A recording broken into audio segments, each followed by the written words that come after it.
suggestion po ako. Sa tingin ko po kailangan nyo ng assistant. Bakit hindi po kayo mag-assign ng group marshal? Magandang idea po yun, di ba? Get a life! Alam mo, Luisa, kung anong pinapauso mo. Oh, wait. Maganda yung suggestion mo, ah. Thank you, sir. Pero magtanong lang ako, sino sa tingin niyo ang pwede maging leader ninyo? Si Rick po! Si Rick?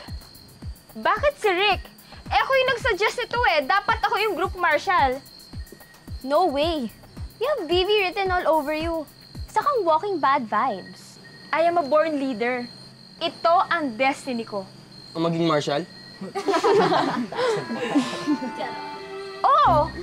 Bakit? Stepping stone ko lang naman to eh. To a major career in politics. Ang corny mo, ah. Oh, guys, ganito na lang.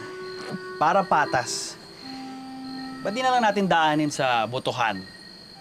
Bibigyan ko kayo hanggang bukas para mapag-isipan nyo mabuti kung sino sa tingin nyo ang pwede maging group marshal.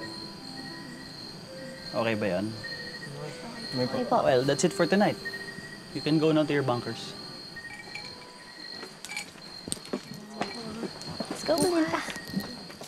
Tungkulin na isang marshal ang mag-lead ng lahat ng activities dito sa kampo.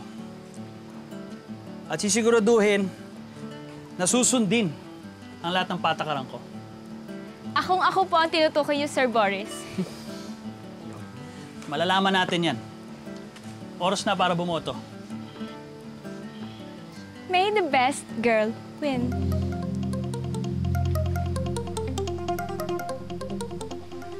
Okay, let's start. For those voting for Luisa, taas ang kamay.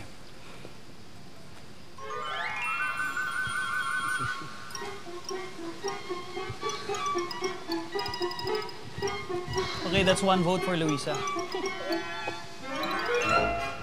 At kay Rick naman, sino man ang boboto, taas ang kamay. 1, 2, 3, 4, 5, 6, 7, 8. That's 8 votes for Rick. Salamat, pare. We have a winner. Si Rick na ang marshal nyo. Simula ngayon. Marshal? Thank you. Salamat. Pina-expect yun, ah. Salamat.